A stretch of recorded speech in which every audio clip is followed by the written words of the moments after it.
ตาเวรมณีอทินนาทานาเวรมณีกาเมมุสาสุราเม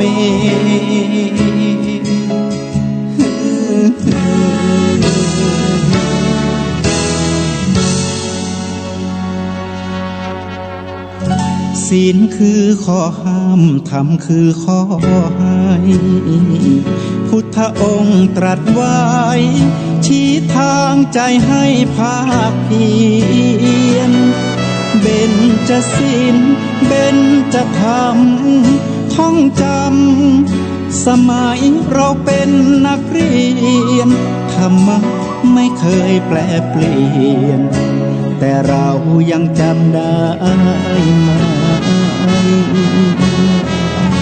มาทวงคำมันหมู่บ้านศีลห้าคือเป็นพันธะชาวพุทธทุกคนทั่วไทยสำนักพุทธขับเคลื่อนธรรมจุดเทียนสว่างที่กลางหัวใจสังคมจะร่มเย็นได้ศีลธรรมในใจต้องมีเบญจศีลว่ายังไงไหนลองท่องมาข้อหนึ่งห้ามฆ่าสัตว์ข้อสองห้ามลักทรัพย์ข้อสามห้ามประพฤติผิดในกามข้อสี่ห้ามพูดเท็จข้อห้าห้ามดื่มสุราแล้วเบญจธรรมทั้งห้าว่าอย่างไรในบอกชัดๆอีกทีข้อหนึ่งเมตตากรุณาข้อสองสัมมาอาชีพข้อสามกามสังวรข้อสี่ต้องมีสัจจะข้อห้าสติสัมปชัญญะศีลห้าข้อทำห้าข้อทำใจทำได้สักข้อหรือยังมีศีลสุขล้ำมีธรรมสุขใจวอนพี่น้องไทยช่วยกันใส่ใจจริงจังยุคสมัยสื่อออนไลน์ทั้งโทรโจมตีใจเราทุกทางมีศีลมีธรรมเคียงข้างชีวิตพบทางสุขใจ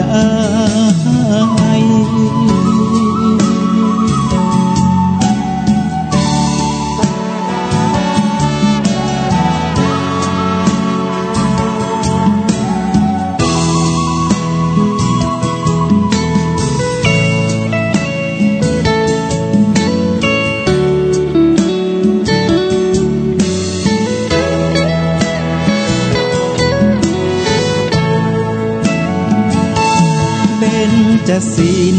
ว่ายังไงไหนลองท่องมาข้อหนึ่งห้ามฆ่าสัตว์ข้อสองห้ามลักทรัพย์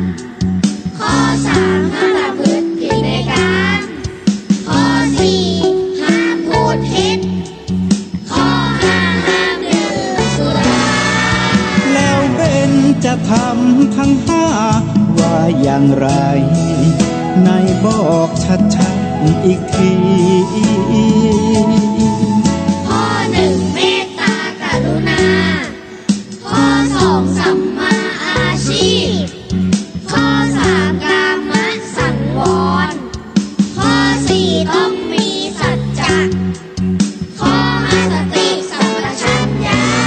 ศีลห้าข้อทำห้าข้อทำใจทำได้สักข้อหรือยังมีศีลสุขล้ำมีธรรมสุขใจวอนพี่น้องไทยช่วยกันใส่ใจจริงจัง ยุคสมัยสื่อออนไลน์ทั้งโทรโจมตีใจเราทุกทางมีศีลมีธรรมเคียงข้างชีวิตพบทางสุขใจมีศีลมีธรรมเคียงข้างชีวิตสมปรารถนาทุกหมู่บ้านรักษาศีลห้าสังคมน่าอยู่อย่างยืน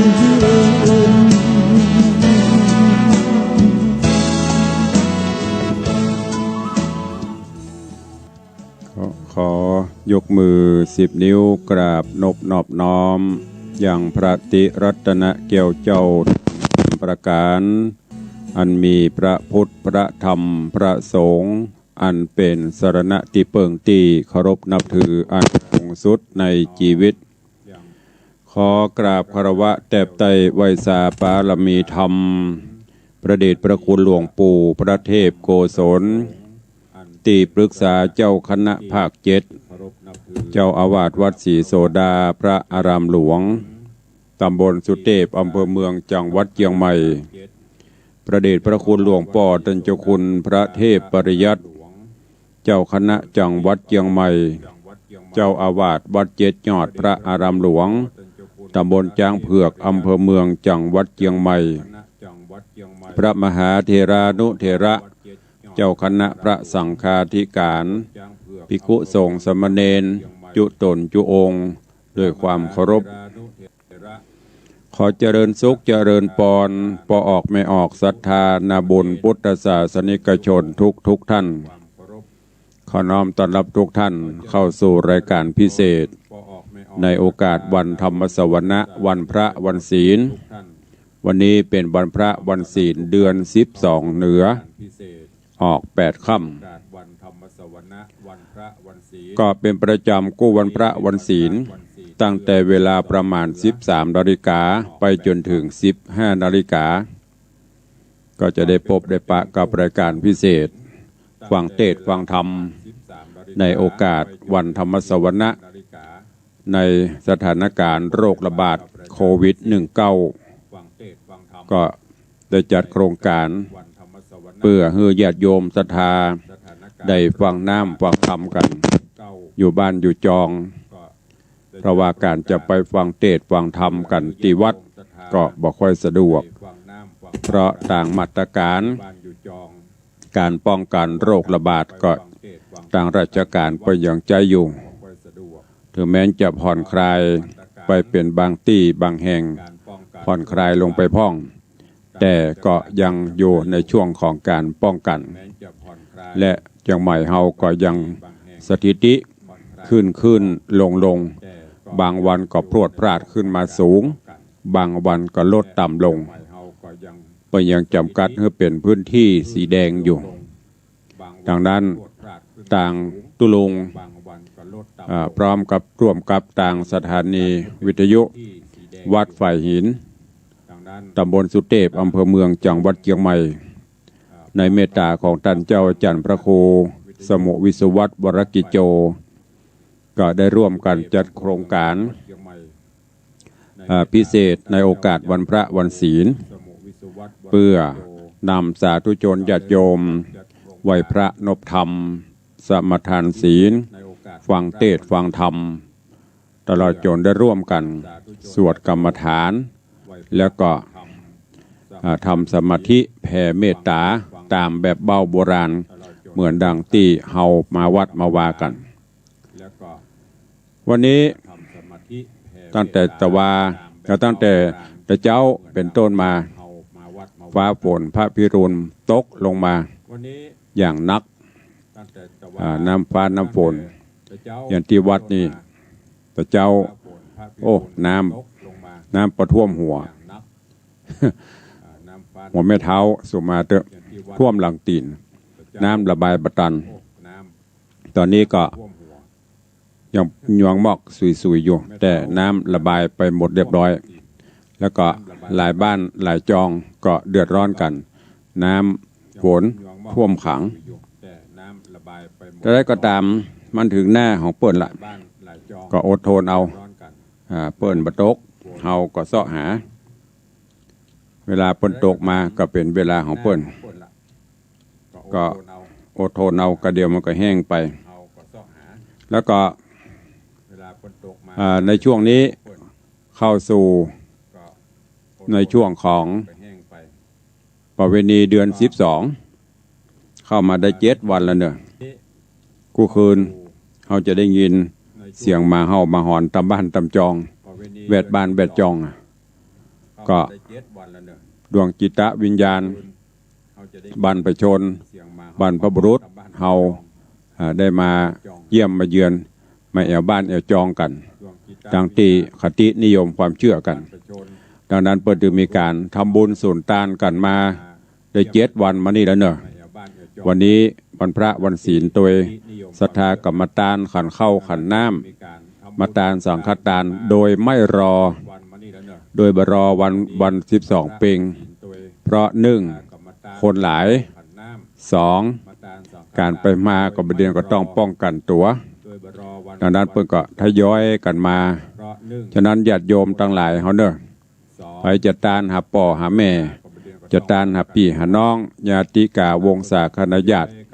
ก็ทยอยกันไปประการสำคัญก็คือสำรับกับเข้าหมอกปอครบปอฉันกับพระสงฆ์องค์เนรมาต้องไปเบิกหมอกปอฉันหมดไปเป็นวันได้ทางบุญกุศลได้ตั้งประโยชนะก็ขอฝากไว้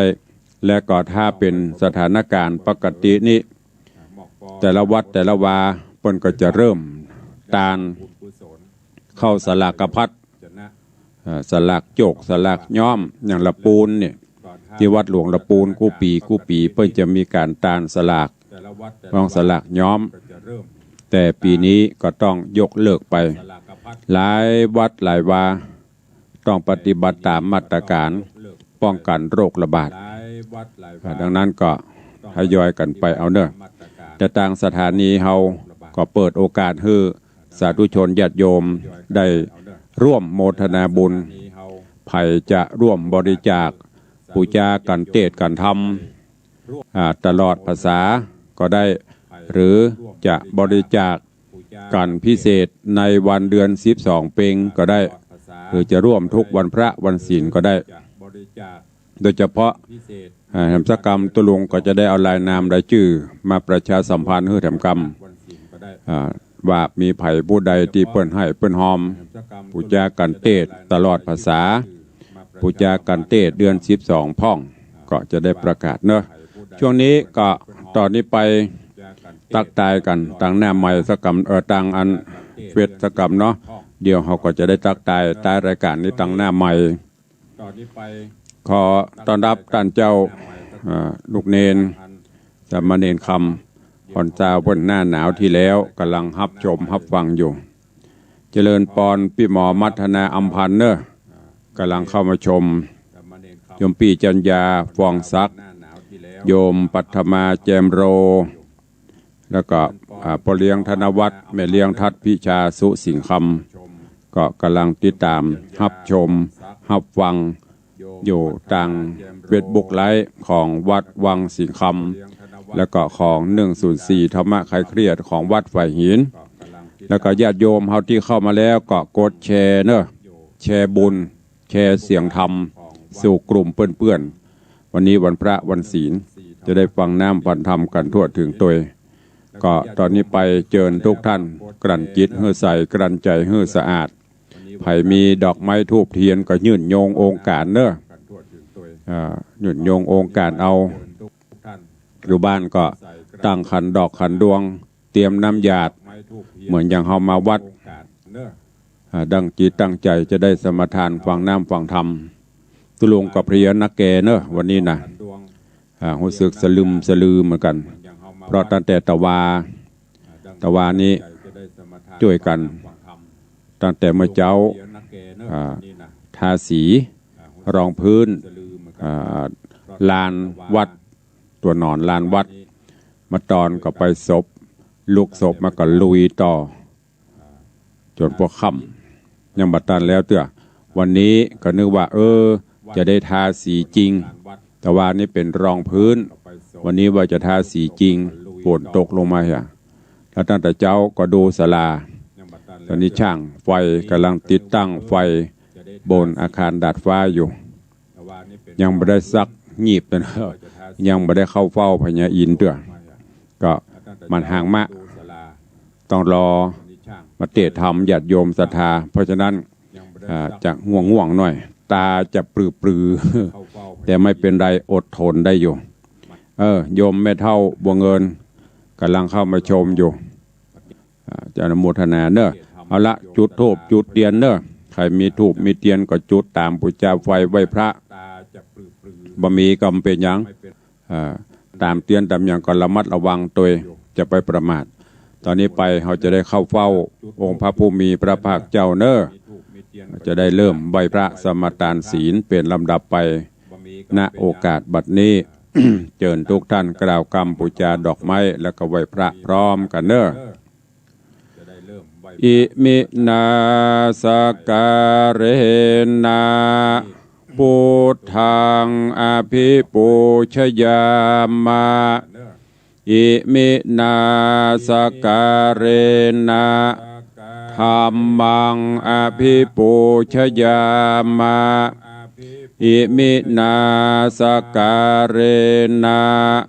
สังฆังอภิปูชยามะ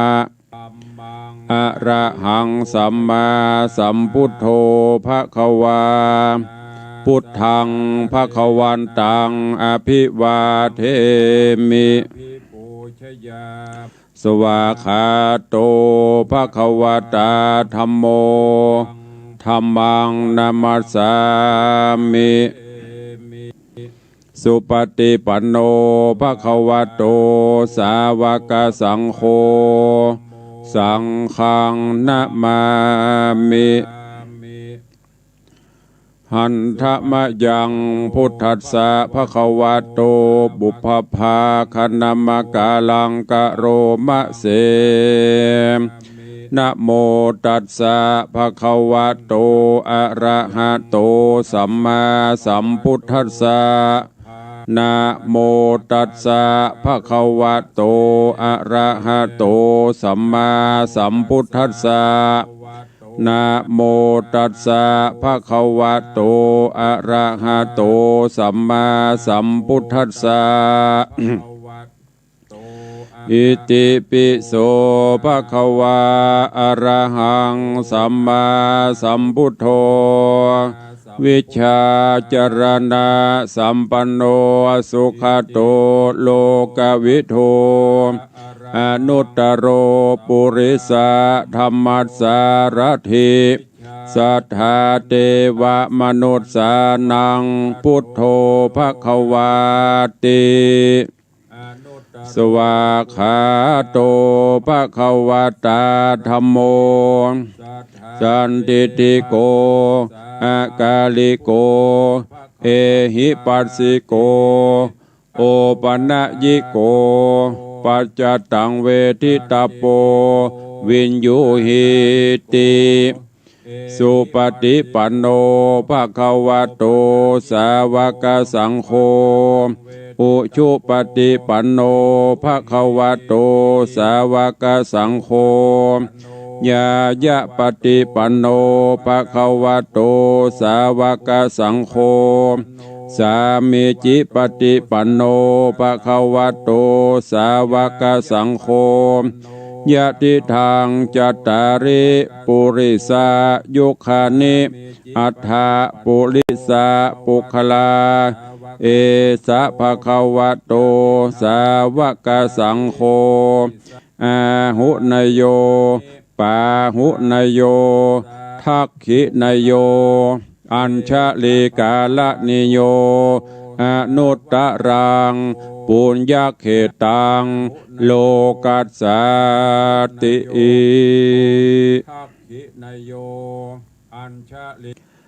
ได้เข้าเฝ้าพระผู้มีพระภาคเจ้าไหว้พระนบธรรม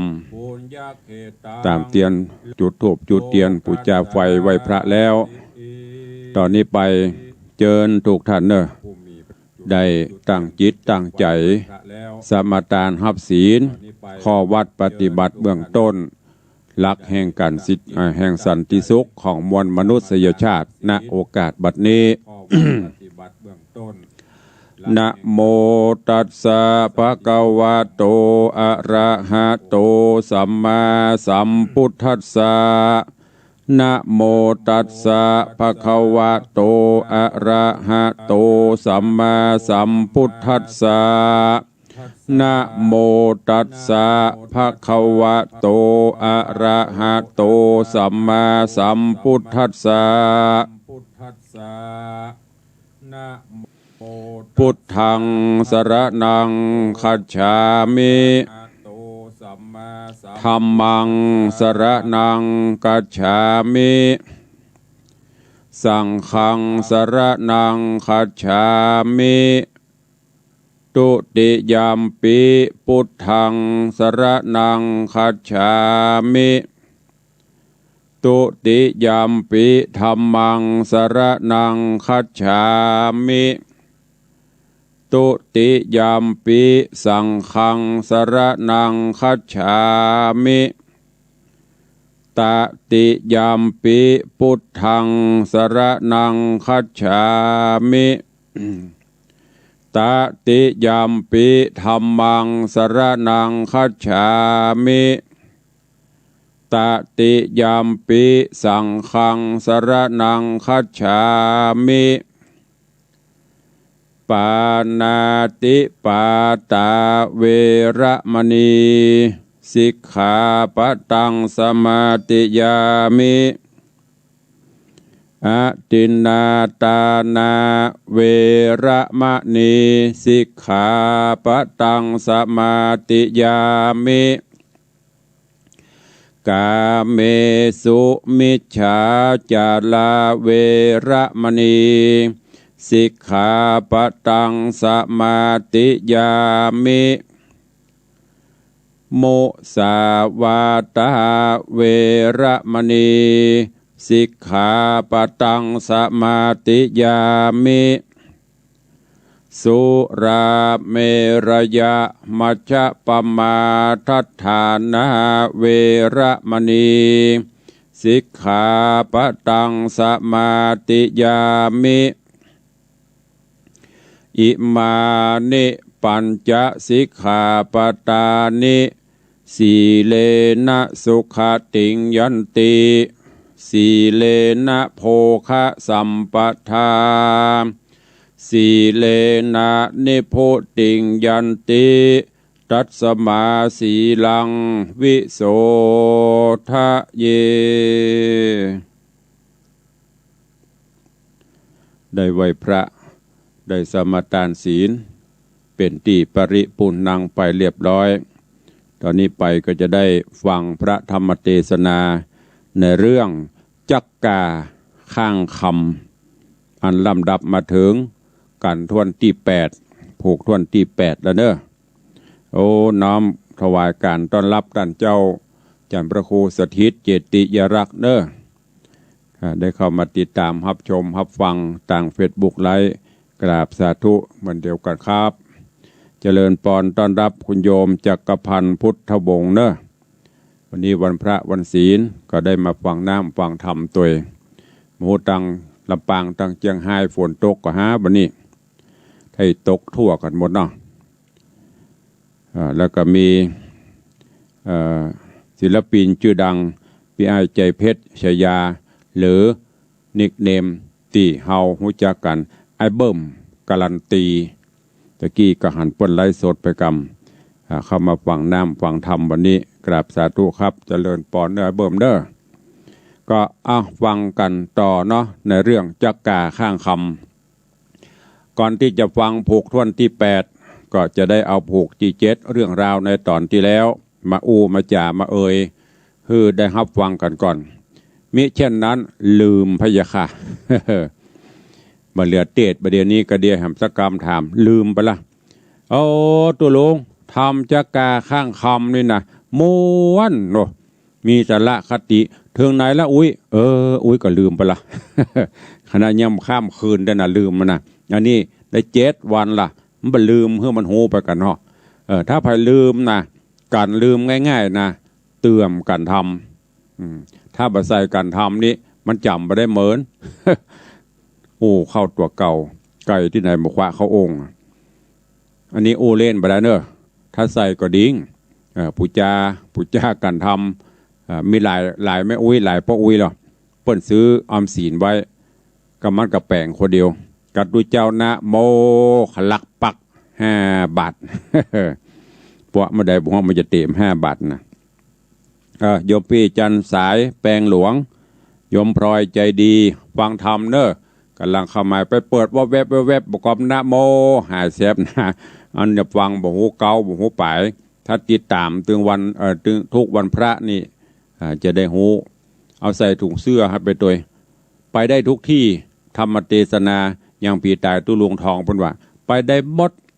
เข้าห้องน้ำสุมาเตอร์เข้าห้องน้ำก็ฟังได้ไปสวนก็ฟังได้อยู่บนรถก็ฟังได้ยิ่งประเดี๋ยวสมัยอยู่บนเครื่องบินก็ฟังได้เพราะมันไปตามอากาศอย่างประเดี๋ยวนี้เข้ามากันไลฟ์มาติดตามรับชมรับฟังกันต่าง Facebook ไลฟ์กูเตือนนี่ฟังกับวิทยุเดี๋ยวนี้ไปได้ทั่วโลกถ้าตุลงส่งไปถ้าเปิดรับนะฟังกันได้หมดวันนี้กราบขอบพระคุณแถมครั้งหนึ่งกับท่านผอ.ปเรียงว่าผอ.ใจดีโยมท่านพระครูสมุวิศวัตรวรกิโจวันพระวันศีลกลับได้ไปไหนนั่งเฝ้าอยู่หน้าเครื่องฮะก็เดียวกับนั้นบดีอันนี้บดีคอนโทรลอยู่ในวัดปุ่นถ้ามันภาพมันล้มไปกับผอ.รับผิดชอบกราบขอบพระคุณตัวเอาเข้าสู่เรื่องราวของจักราข้างคำในผูกท่วนที่7ตอนที่แล้วก็มาถึงที่พญาเจ้าเมืองจำปาซึ่งมีลูกสาวงามพิลี่พ่อล่อคำป้อคำปันปอไผ่ปอมันคำปันคำป้อให้มอกไอ้เบิ่มกันลันตีนี่ งามแล้วก็ซ้ำโพธิสัตว์จักราข้างคำนี่นะโอ้ซ้ำไปข้าได้เปิ้นแหมะก็ตัวเป็นไม่ใช่สมประกอบมันเปิ้นเป็นจักราเนี่ยก็ข้าได้เปิ้น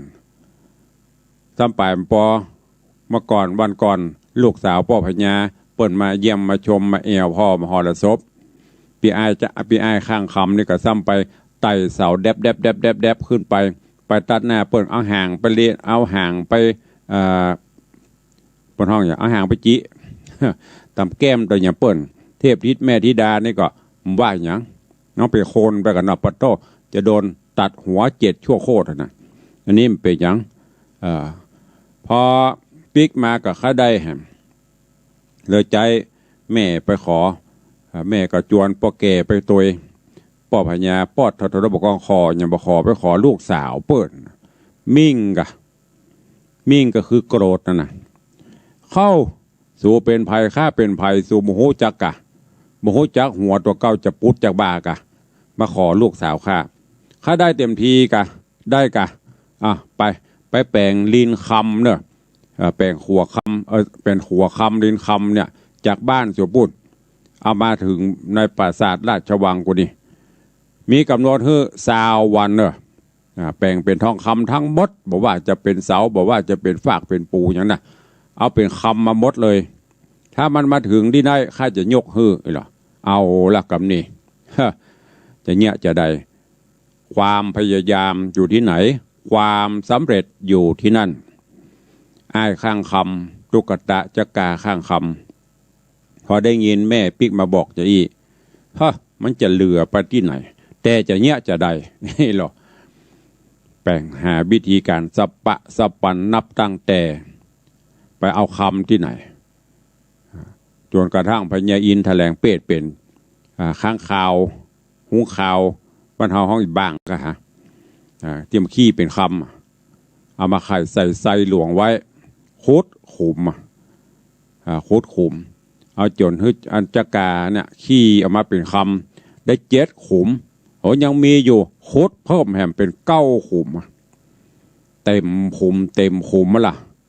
เอาล่ะกำนี้แล้วไผจะมาแปลงไผจะมาถลุงไผจะมาเปิ้นห้องก็หลอมจ้างไผก็บ่เอาจำไผก็บ่ได้ซักคนกลัวคืดนี่หรอกลัวมันเป็นของหลวงบ่เคยหันคำเต็มหลุมเป็นเก้าหลุมปุ่นเพราะมันเจ็บเป็นซอสแต่ไม่ได้ง่ายๆเนี่ยจะได้ตอนนี้ก็ยกมือขึ้นกราบไหว้สาวานอินบานพรมโดยบุญกุศลที่ได้กระทำมาองค์อมรินทร์พระอินทร์เจ้าฟ้าที่นั่งฮ้อนกระด้างส่องหูเล็งหันว่าโพธิสัตว์เจ้าได้รับความทุกขเวทนาจำเป็นต้องมาช่วยจากนั้นก็เลยไปจวนเท้าทั้งสี่มาห่วมกันช่วยกันแล้วก็เสด็จลีลาศลงจากสวงสวรรค์จันฟ้ามาสู่มนุษย์เมืองมนุษย์แล้วก็แถลงเปรตเป็นคนเท่า5 คนด้วยกันก็คือพระอินทร์ตัวหนึ่งเท้าทั้ง4แห่ง4รวมเป็น5ก็เข้าไปที่บ้านของตุกตะจะกาข้างคำเนี่ย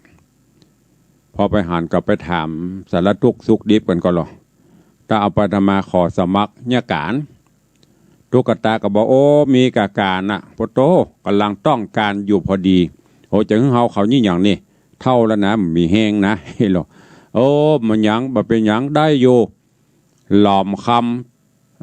คำตีแผ่นคำเป็นเตาะเป็นแผ่นจะเอาปูเป็นขัวจากบ้านขนี่ไปเพียบวะภาษาราชวังปุ่นถึง5 องค์ก็แต่งตกใจซะหน่อยโอ้เขาจะไปเนี่ยจะได้ไอ้อย่างก็มีสักอย่างจะมาตีคำหลอมคำละคำมีที่ไหนไปพอไอ้ข้างคำกับปลาไปพอโอ้นักบอด9 หลุม10 หลุมไม่ไปตีไม่ได้มันจะแล้วนี่มหัวเปิ้นกำหนดคือค่า20 วันตะนะคำใดก็ขอเมตตาท่านเจ้าได้ช่วยกันตึงพระอินทร์ตึงเต้าจตุโลกบาลทั้ง4ที่แถลงเปรตเป็นคนเท่าก็เป็นหยังจะช่วยแต่จะแล้วมาได้หัวเนอะไอ้หรอจากนั้นก็ตุกตะปิกหมู่นั้นปิกพระอินทร์กับเต้าทั้ง4ก็เริ่มตีตองตีมันเป็นแผ่นตีกับไหนญาติโยมว่าเอาใส่หน้าผากในธรรมนี่เพิ่นว่าเนี่ยเอาวางหน้าผากคอนตุบถ้าเป็นอย่างเฮาถ้าอย่างมันเบาะเดี๋ยวเรียบร้อยนะเงี้ยเปิ้นโบะเปล่าเนี่ยอันนี้พอใส่หน้าผากตุบพอหม้อขนมหม้อข้าวแป้งนี่ก็ฮะจนกระทั่งเสร็จสิ้นเรียบร้อยตีฮื้อเสร็จแปลงครัวฮื้อเสร็จไปแผ่วปุ่นล่ะเมืองในภาษาปุ่นภาษาราชวังปุ่นกำนี้โอ้คนเจ้าบ้านเจ้าจองก็ตกตะลึงมันเป็นภัยเอาคำที่ไหนมาประล่ำประเหลือมาแปลงเรื่องอลัมไปยากมีอยู่เนาะ พออย่างเขาหล่อพระเจ้าทองคำเขาอย่างแล้วโดยญาติโยมนะเต้บุตรเต้ดาเปิดมาช่วยแต่ว่าวันซืนนี่ก็หล่ออันอย่างก็ยอดชาร์จธาตุเต้บุตรเต้ดาก็ช่วยคนบาท2 บาทแล้วเปล่าเต้บุตรคือไผ่กับพ่อใจเต้ดากับไม่ยิงนะญาติโยมศรัทธามาช่วยกันอันนี้ก็เนี้ยพอมีอันพระอินทร์มีเจ้าทั้ง4มาช่วยกับแปลงกันไปจนแล้วเขาไปบอกพญาเจ้าเมืองจำป่าพญาสะดุ้งเข้าว่าไปเลย20 วันมาแล้วว่ะแล้วไม่แล้วก็ลองเสด็จไปดูสิ กราบกระหม่อมมากราบทูลให้รับทราบพะยะค่ะพอไปโอ้มันแล้วแต่ลูกนี่จะเนี้ยจะได้กำนี่เอาล่ะเริ่มเกินกำกืดทำมาเฮาได้พังปากไปบ่ได้ด้วยความโกรธความมิ่งเนี่ยแต่แล้วมันนึกว่ามันจะเป็นอย่างนี้อันเนี้ยญาติโยมตลายเวลาโกรธเวลาเกลียดจะไปเนี้ยจะไปว่าตุลวงทองว่าไดโกรธนี่ดีอย่างเดียวตำน้ำพริกมันนึกถึงหน้าเนาะให้นึกถึงหน้าผักก็ใส่ปุ่มก็เดี๋ยวก็เลือกละอันเนี้ยตำดีอย่างเดียวตำน้ำพริกอันนี้โกรธแล้วก็พังปากอะไรมันเนี่ยจริงมันไปแปลงขัวคำจากบ้านมันมาหาข้าบ้านข้านี่ได้ปะเดี๋ยวเขาจะลูกเฮ้ยเพิ่งไปเตะเสียเปิ้นเนี้ยได้เตะเอาจำเป็นนะพอจำเป็นจะต้องตกลงได้ หลังจากนั้นแล้วใครหูว่าเนี้ยจะได้ป้อพญาจำปาก็เลยสั่งให้อันนำปลาตัวเข้ามาลุมันจะเป็นไผ่มันจะมีวิธีมันเนี่ยจะได้ถามมันอันเนี้ยหมู่ญาติพี่น้องต่างบ้านเจ้าบ้านเจ้าจองก็เอ้าจะเนี้ยจะใดเนี่ยลูกสาวป้อพญาจัดงามโอ้จำมาได้คนก็ไปใจจัดกับใจเป็นตุ๊กตาซ้ำตุกซ้ำหยากเหรอหลังก็เป็นลุยคุยค่ายเหรอเป็น ไอ้ตั้งง่อนก็มีพ่อเป็นยิ่งใหญ่หน่ะสุดท้ายมาเปิ้นฮื้อไปเอาตัวมาตุ๊กตาข้างคำหรือว่าอันโบธิสัตว์เจ้าข้างคำก่อนบอกให้แม่ลาแม่ ถูกมาเต้นเนอะลาแม่ว่าแม่เฮ้ยเนี่ยเมื่อก่อนเปิ้นฮื้อแปลงเปิ้นฮื้อลูกแปลงหัวแตะหัวคำไปแปลงแล้วล่ะประเด็นนี้ซ้ำจะฮื้อลูกไปปบไปปะแหมจะยี่อย่างกับบุญเนอะแม่เนอะจะโกกจะแกงจะลาบจะซ่าจะอย่างกับบุญเนอะถ้าไปก็จะโดนอ่ะไปบอกให้แม่ฮื้อป่อเปิ้นก็อันกับไปเตอะลูกมันเป็นอย่างนั้นเพราะคัดอาจญาเจ้าบ่ได้ตอนที่แล้วมาถึงที่นี่จบในผูกทวนที่7 วันนี้ก็ฟังกันต่อเนอะ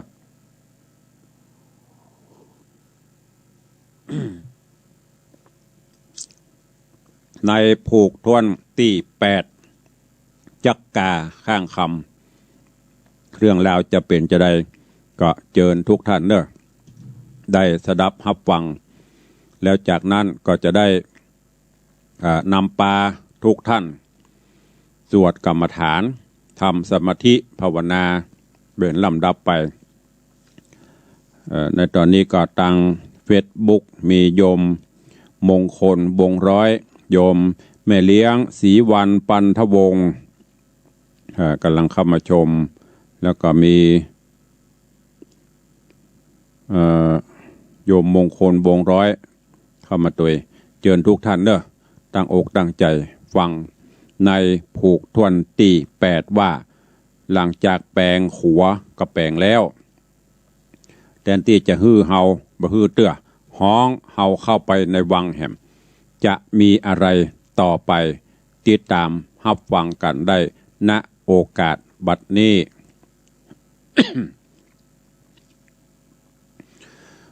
นะโมตัสสะภะคะวะโตอะระหะโตสัมมาสัมพุทธัสสะ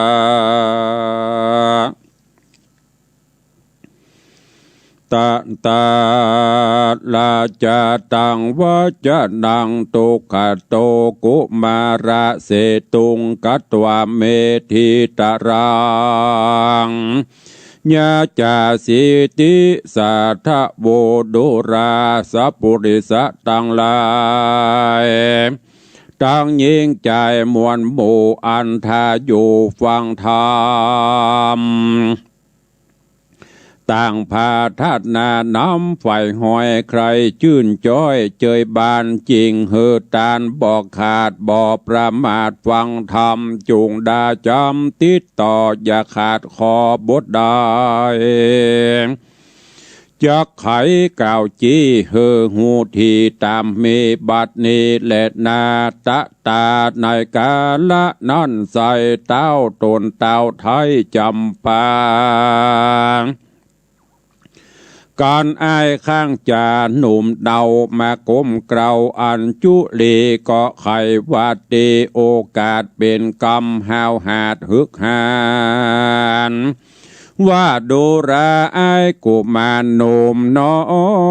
ยเมืองตุกดำก้อยเครื่องขี่สังถือดีอวดใหญ่แปลงขวดไตภายพาน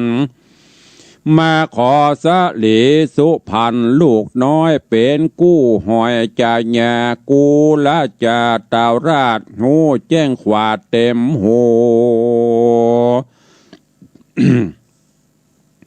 เมินตาดูหันแจงบ่ใจแสงจ่าแปงจาดคำแดงโตกว่าจอมฝุ่นยาดินทรายมนทินลายบอกแวดบาบอดติดแปดคำคาเฮิงเมินดำนาการนาดแสงยังวะวาดเงาใส โอปะไม่นั้นใส่ดังเจ้าหนอไทยบุญนำจักเป็นคำหรือเกี่ยวเฮาบ่แล้วสังกาเฮามีปัญหาอันหนึ่งใส่สืบแต่ไทยเมินปีพญาดีกล่าวแก่ฮือหันแจงแน่ตามธรรมเฮาจักนำตัวเจ้าเป็นเคยเก้าสืบปาราเฮานี้นาจะขอถามว่ารัตนงามเจ็ดสิ่งบีกุลยิ่งเหลือประมาณโคโยญาณโลกไตกวนหาไว้ในใจเจ้าจุงไขกล่าวจีเธอแจงทีตามรายแถมข้อหนึ่งหมายถามเจ้าว่าของกรรมเศร้าสามานสามประการตำไตจ้างเผาไม่ยิ่งใจฮือวอดวายโมโอยมังเจ้าจุงแองไข่ปันฮือได้หันแจ้งทีถูกแม่นตี้กองทาม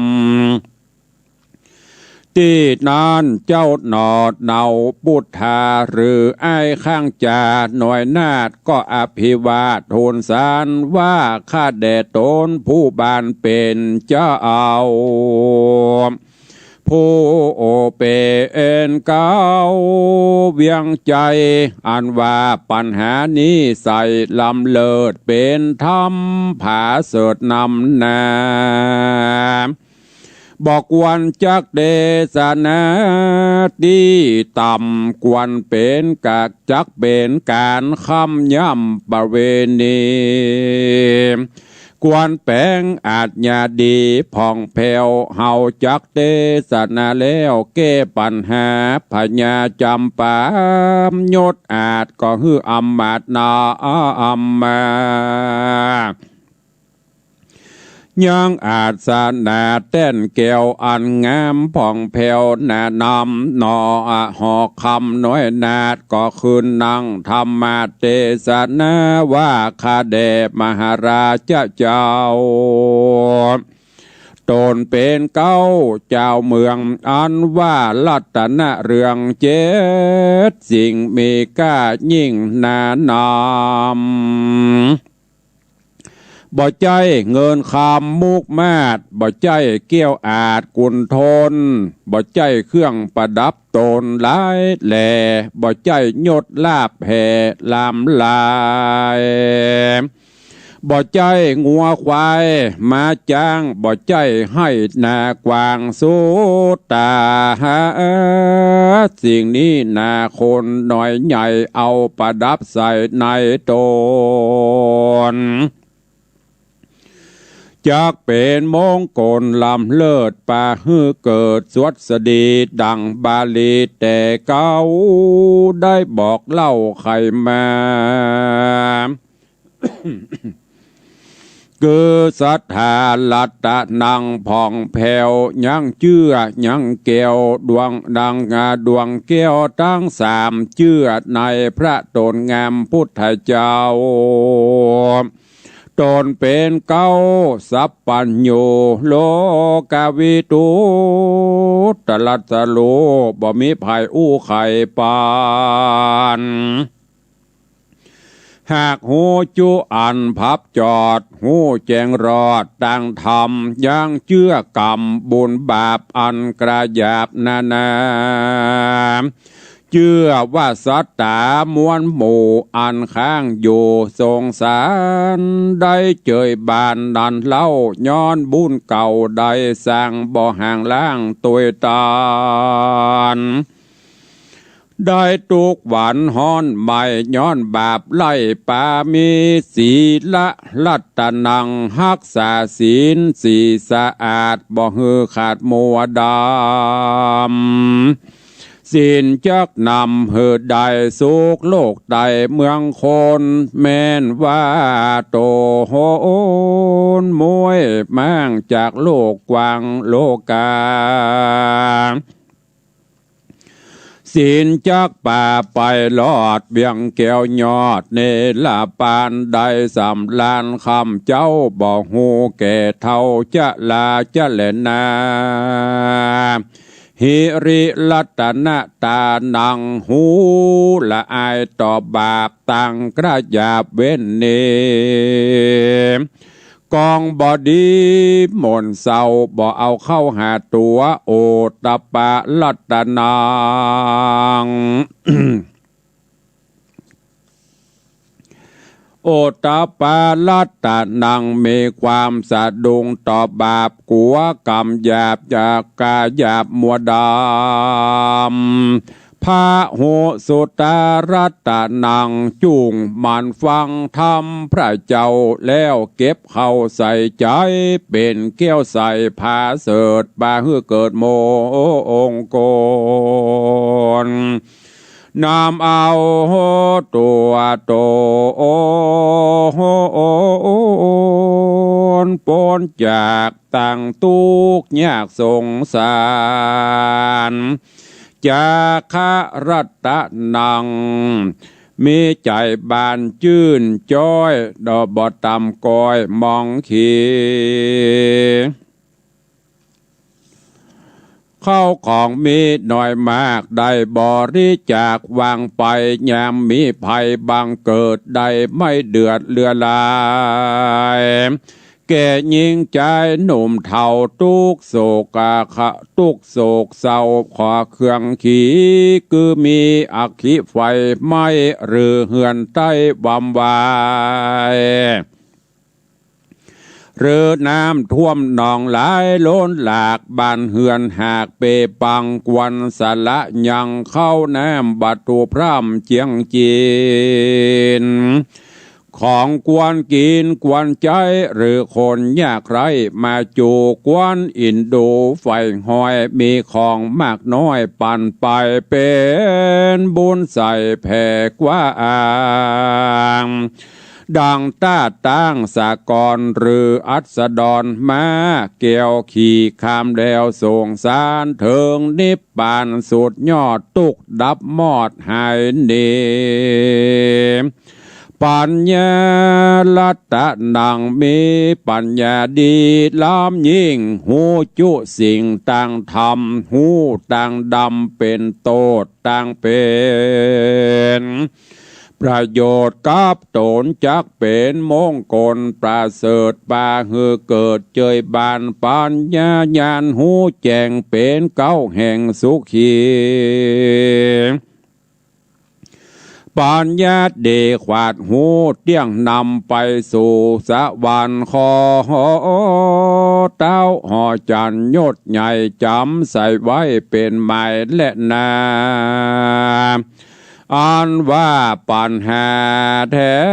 มข้อหนึ่งเล่าดีกว่าของดำกำเศร้าสามตัวที่ว่าของดำกำเศร้าสามตัว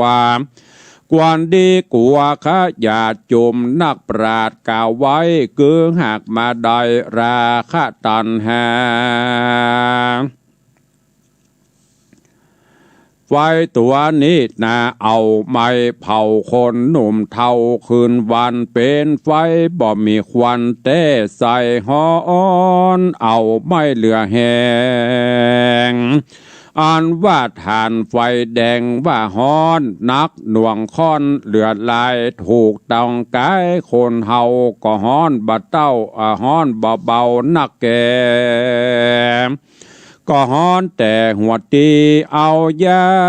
ดีเข้าใส่ฮ้อนเอาไม่ก็ไกลกลา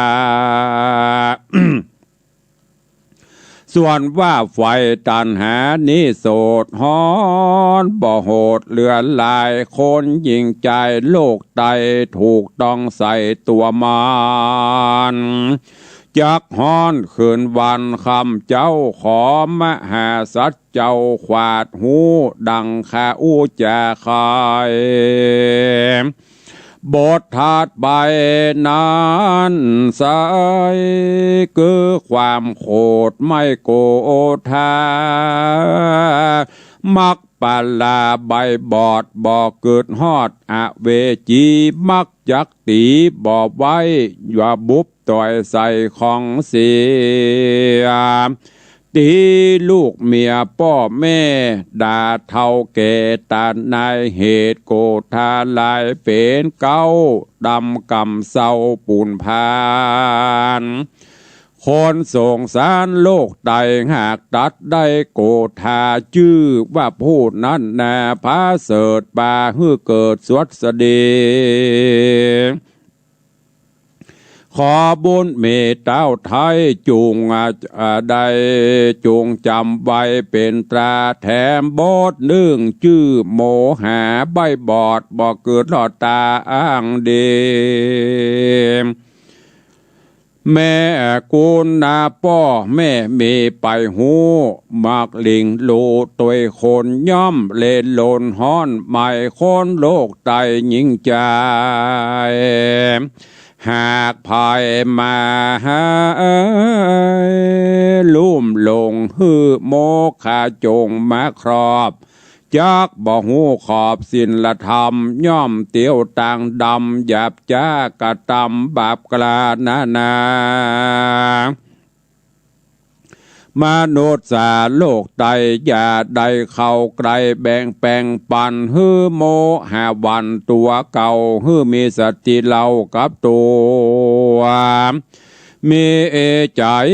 กัวขณะกัวบ่ขาดบ่ประมาทลาสาบ่ฮือโมหาแปดตองในแห่งห้องหัวใจแปลงใจใส่จื่นจ้อยมีสินหอยฮักษาย่อมจักป่าหือใดเป็นตังเอาไม้สามประการ เกิดราคะหันเป็นเก้าโกธาเล่าเป็นสองโมหะปองติดต่ออันเป็นเก้าต่อตั้งตาไปก็ตามการบาปอันกระหยาบนาขอมหาลาจะเจ้าโตโหนเป็นเก้าปุรีได้จำดีดังอันกล่าวจี้ไขมานั้นและนาทีนั้นพญาจำปาตาวราชฟังเจ้าน้อยนาฏพุทธา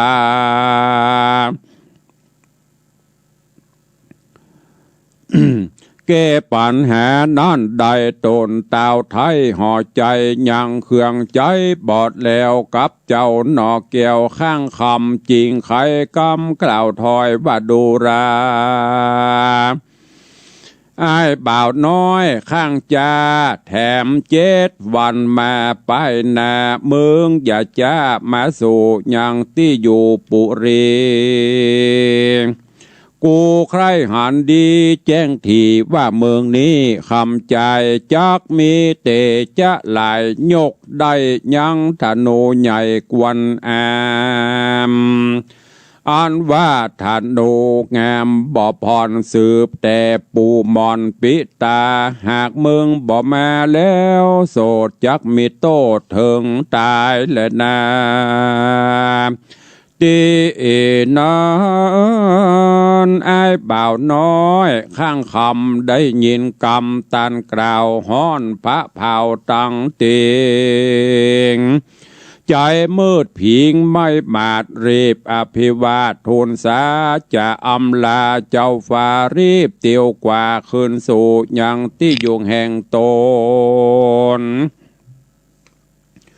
นางตามมนผู้เป็นแม่หันลูกแว่ขึ้นมาสู่เกหามาลอดนางก็สอดจะถามบัดดูรา เจ้าใจงามเหยนอดเนาไปหาเจ้าหอคำเต้าไข่กำกล่าวถอยบอกเฮอลูกน้อยสันได้หรือว่าจักฮือไปเปเอ็นเต้าผาแผ่นเด้าหอจันดังเต้าไข่ปันว่าไวว่ากันแปลงขัวคำใดดีเล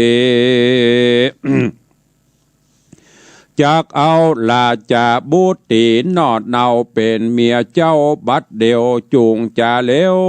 บอกกล่าวเฮอหูข่าวตามเมนอมุนีหน่อยนาดก็โอกาสขี่ยาบอกใครมันดาแม่เจ้าว่าต้นเป็นเก้าห่อใจ สามเฮอลูกไปอย่าจะ7 วันไปหน้ามาควายเฮอลูกไตไปจูเปื้อยกยังธนู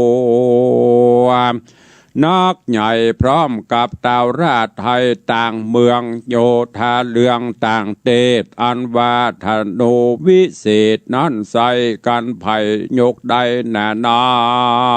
มเจ้าหอกคำยศอาจจริงเฮอสะเวยราชบุรีเต้าปุรีและนาแม่เฮยตีนั้นนางเครื่องขีหนอดเดาฟังลูกเดาไข่ปันนางมีใจวันต่ำก้อยน้ำตาย้อยลำลายว่าลูกของแม่สั่งมีกรรมกายขัวคำใหญ่กวางไปลอดตาตั้งห่อใจเต้าก็ยังบ่พอใจแต่โสดยังปองใส่โตดเขขาจักฮือบุญแน่ลูกไทยไปน้อมใบจนจูยังยกธนูนักอาจกันตาวราชต่างหลายเจ้าบุญภายลูกแม่แหล่งเลือดแหล่ลือมี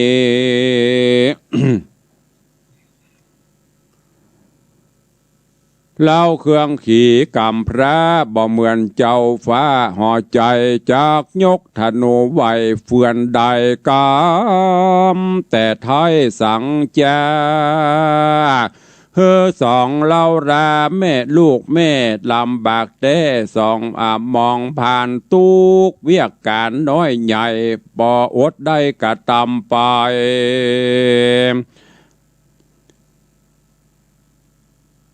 ตุกบ่มีได้จักกินเป็นเมาเวินค่ำเจ้ายังบ่เต้าพญาขี้ขาดนางจ๋าให้อยู่จะใจปูนบอนหน่อปูทอนยอดซอยหันแม่หันน้ำตาแม่ย้อยไหลลามก็กล่าวกำงามโลมเล่าว่าดูราแม่เจ้าเฮยแม่อย่าโศกสะอาเศร้าโศกวิปโยคเหลือหลายอันคนยิงใจโลกไตต่างเกิดมาใจเวรกรรม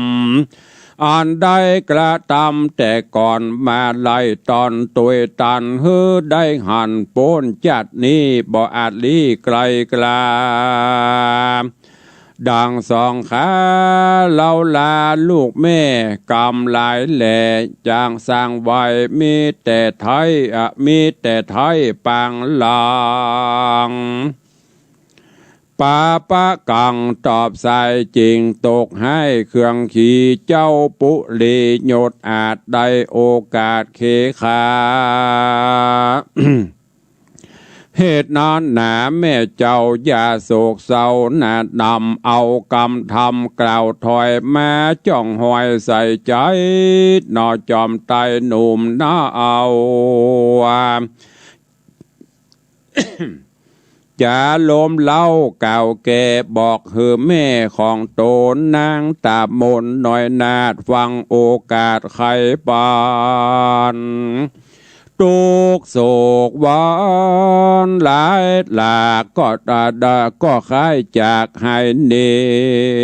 ม มีใจดีชื่นจอยกอดลูกน้อยบุญหนาก็มีแหละนาตีนี้จากวันนาจาเล่าเถิงเต้าเจ้าเมืองจำปาการบอกไอ้ข้างจานหนอเกียวว่าทวนเจ็ดและบ้านแล้วไปนาเฮอจักกว่ามาจูเปื้อยกธนู นั่นใส่ดังกล่าวไว้โหนหลังอาจถ้ายังไปแจงพระจริงแสงเตสนาว่าภิกขเวดุราภิกขุตั้งหลายต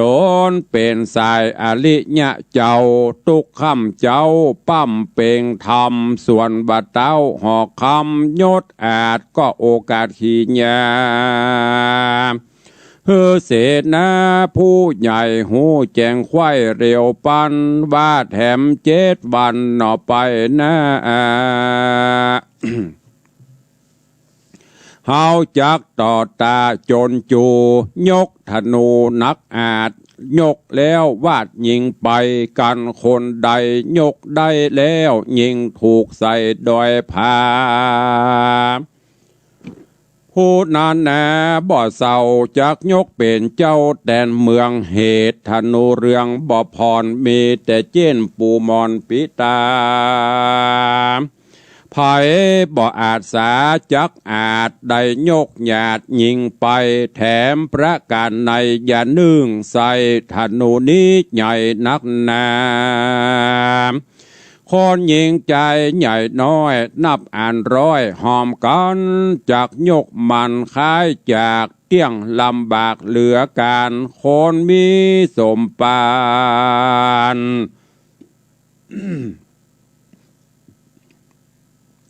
คนมีสมปานหลายแหล่จริงยกมันเป๊ะนำนาดูลาเสนาเฮ้ยผู้แกวนเมืองจุงเล่นรีบหาเอาไปบอกต้านเต้าต่างเมืองโยธาเรืองต่างเทศอันอยู่เขตแดนไกลตั้งคนใดและคนนอกพับดาวขอกปุรีราชธานีเฮาโหนี้เป่าไปจุติปันหมายว่าคนผู้ใจหนุ่มเทาแม่นใครได้เป็นเจ้าสะบวยเมืองตั้งแต่ตั้ง ตั้งแต่นคำเหลืองดังอัน7 วันดันเป็นตราจุงปากันมายกหยาดยองธนูอาจกวนอามตีกลางสนามกว้างใหญ่เฮือใจไข่ตาคนกันเต้าโตนเจ้าฟ้ายศอาจกราจำปาใครขี้ยากล่าวแล้วเสนาแก้วผู้ใหญ่ก็เอาค้อนให้กองหลวงฮือคนปั้นปวงมวลหมู่ได้พรำหูเร็ววายเสนาหน่อยหนุ่มเท่ากันเข่าหูเก้าและปลายรีบขี่ม้าใหญ่เป็นหมู่ปกเป่ากูไข่คานไปสู่สถานเขตห้องเขตกูประเทศแดนไกลภาพเวียงใจต่างดาวโค้งเขตเต้าธรณีก็มีหันเล่นนากันทวน7 วันมาไข่คนน้อยใหญ่เจ้าเมืองต่างนอนเนืองเป็นหมู่เข้ามาสู่สนามมีหลายลามอดเอาส่วนเต้าเจ้าจำปา ก็เสด็จมาบ่ฮอเจอกับนางนอดลาเตวีพร้อมกับนางราชบุตรียอดโซอยงามจื่นจอยปัตุมานั่งอยู่บนอาสนะเต้นอาจส่วนตาราชต่างเมืองโยธาเหลืองต่างดาวต่างต้านเต้าแดนไกลต่างก็ไหลหลังถอยมีบ่อน้อยนำนา ต่างเข้ามาเป็นหมู่นั่งใหญ่อยู่เป็นตาพร้อมอยู่นาสนามไข่โบราณล้ำเวทเฝ้าส่วนเจ้าหนอเนาพุทธาก็ไกลกลามาสู่ยังตีอยู่เวียงใจเหตุโหนตั้งไกลเป็นป่าจริงมาลอดลายย้ำควายเตียวพันพายไตเตาบัวนุ่งผ้าเก่าลายอ่อนเหื่อย้อยหยาดเป็นสายโคนยิ่งใจหน่อยใหญ่เขาหันใส่ยังเจ้าต่างตันเล่าขี่ยา ว่ากูเกิดมาปุ่นอีคนดังนี้บอกเคยหันพอตัวมันต่างหน้าดังจักกาหัวเขียวมีหางเหี่ยวเกรดที่ยามย้ายตีเตียวต่างเนี้ยแปงงะงาบดังสัตว์ตัวหยาบดงตานเขาป้ากันกล่าวถอยเงอพออายบ่าวน้อยข้างจาก็มีฮันและนาการเติงยามมาไข่เต่ายศใหญ่จำป่าก็ฮือเสนาหนุ่มเท่าป่ากันเข้ามาจูห้ามธนูมาสู่ในที่อยู่สนามธนูงามเละนักใหญ่งามแต่ใจสามานเต้าผู้บานทิราชก็โอกาสขี่ยามว่าดูราเต้าผาปาลาเฮ้ยต่างเตศอันอยู่เขตแดนไกลตั้งเจ้าไตไพรฟ้าอันมาพร้อมหน้าจอมกันข้าขอปั่นแก้วจี้เฮือแจงที่หันสายว่าคนผู้ใดหนุ่มเท่ามีบุญบ่เศร้าเจียงคานมีสมปานจักอาจยกธนูวาดควักไว้หยาดยิงไปถูกต้องที่เขตห้องดอยผาเฮานี้นาเจ้าฟ้าจักยกนางนอนลามุตีเป็นเตวีแนบขางยกมือกว้างเรืองไรฮือแตนไป ฮือแตนไปเป็นเต้าผาแผ่นดาวจำปาก็มีหันและนานิธิตังขีญาสังวันนาวิเศษจาห้องเหตุสุวรรณจักกาข้างคำผูกทวนแปดก็บังโกมสมเรศเดช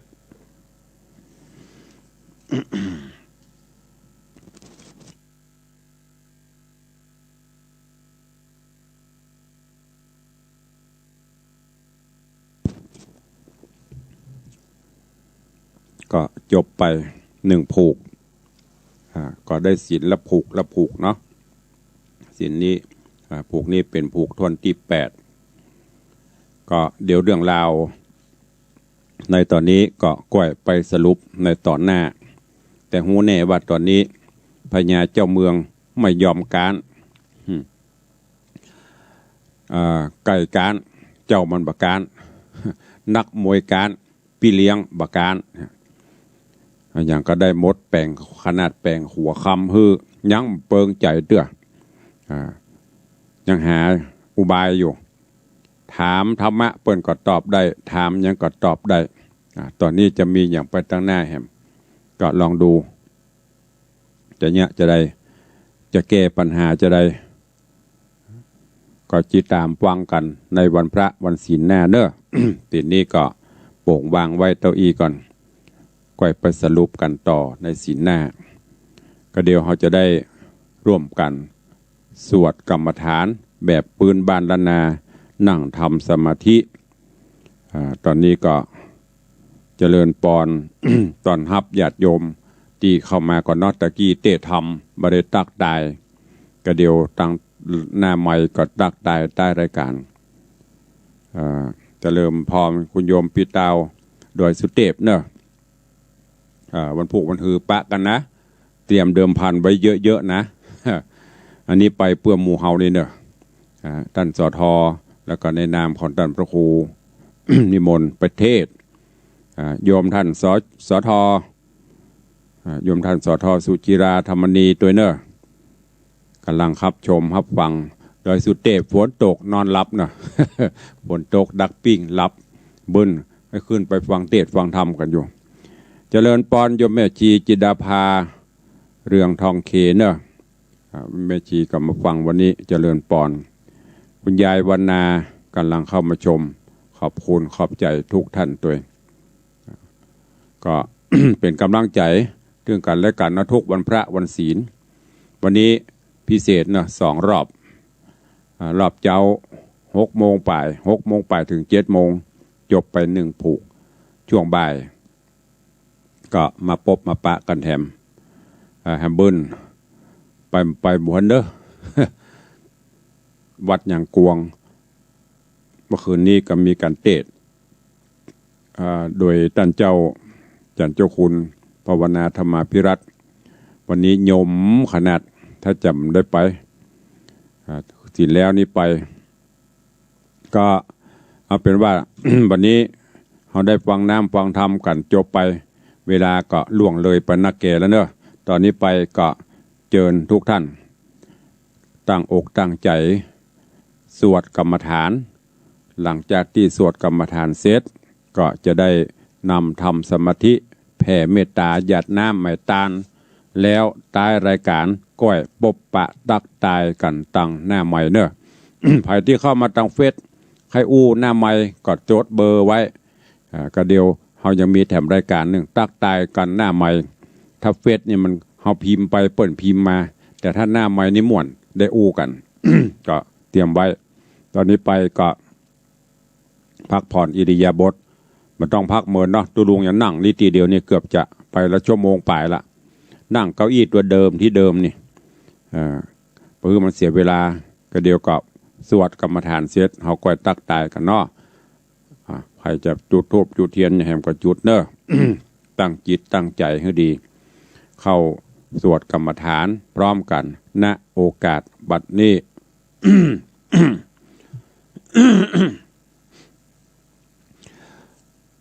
หันธรรมยังพุทธัสสะภะคะวะโตปุพพภาคณมกาลังกะโรมะเสนะโมตัสสะภะคะวะโตอะระหะโตสัมมาสัมพุทธัสสะนะโมตัสสะภะคะวะโตอะระหะโตสัมมาสัมพุทธัสสะนะโมตัสสะภะคะวะโตอะระหะโตสัมมาสัมพุทธัสสะพุทธังสารนังคัจฉามิธัมมังสารนังคัจฉามิสังฆังสารนังชามิตุติยัมปิพุทธังสารนังคัจฉามิตุติยัมปิธัมมังสารนังคัจฉามิตุติยัมปิสังฆังสารนังคัจฉามิตติยัมปิพุทธังสารนังคัจฉามิต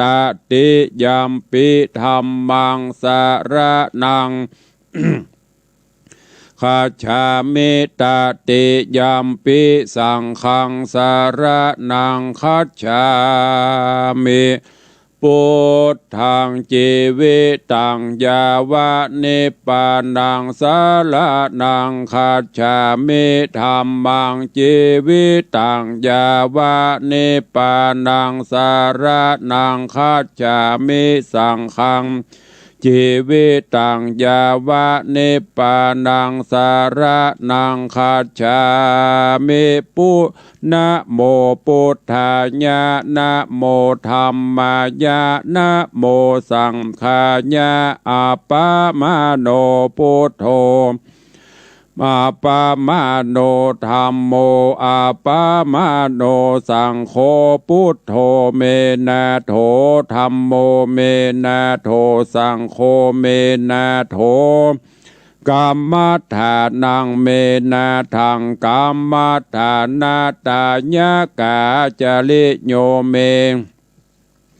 อาหัมพันเตพุทธานุสติกัมมัฏฐานังยาจามิพุทธานุสติกัมมัฏฐานังเตทะเมพันเตอาหัมพันเตปิติโอปาจาลสมาธิงยาจามิอิติปิโสภะคะวาอะระหังสัมมาสัมพุทโธวิชชาจารณะสัมปันโนสุขโตโลกวิทูอนุตตโรปุริสธรรมสารถิสัทธาเทวมนุษสานังพุทโธภะคะวะติสวากขาโตภะคะวะตาธัมโมสันทิติโกอากาลิโกเอหิปัสสิโกโอปันนะยิโกปัจจตังเวทิตาโปวินยูหิติสุปฏิปันโนวัตโตสาวกสังโฆโอจุปฏิปันโนภะคะวะโตสาวกสังโฆญาญาปฏิปันโนภะคะวะโตสาวกสังโฆสามิจิปฏิปันโนภะคะวะโตสาวกสังโฆญาทิทังจัตตาริปุริสายุคานิอัฏฐาปุริสาปุคลาเอสะภะคะวะโตสาวกสังโฆอาหุนยโยปาหุนยโยตาคินยโยอัญชลิกาลเนโยอนุตตรังปุญญาเขตังโลกัสสติ อาทิอิมัสสะเมงกาเยเกสาโลมานะคาตันตาตาโจมังสังนะฮาโลอาทิอาทินมินจังวากังหาทายังกายกะนังกิโลมากังปิหากังปะภาสังอันตังอันตะคุนังอุทะลิยังกาลิสังปิตังเสมหังบุโพโลหิตังเสโตเมโทอาโสวาสาเขโลสิงคานิกาละสิกามุตังมัทธะเกมัทธลุงคันติทวัตติงสากาลังอายังอัตตาภาโวอานิจจังทุกขังอนัตตาอาสุจิอาสุพังอิมังกามัฏฐานังปุนาภโวติอาจิลังวัตตายังกะโยปัตตะวิงอาทิเสสติจุตโธอาเปตะวิญญาโนนิรัตถังวากะลิงกะลังปัทเวธาตุอาโปธาตุเตโชธาตุวายโยธาตุรูปขันโทเวทนาขันโทสัญญาขันโทสังขารักขันโทวิญญาณขันโทปัญจขันธาอัจฉตาภหิทธาสังขาราอนิจจาทุกขาอนัตตาวิ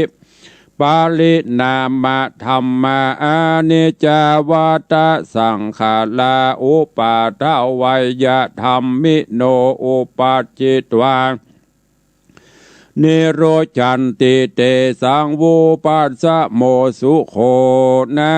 มารูปังอเนจังขายะเทนาเนจังวัตตานิปานังนามารูปังทุกขังขายะเทนะสุขังวัตตานิปานังนามารูปังอนัตตาอสารกัตเถนะสาลังวัตบัตตานิปานังนามารูปัง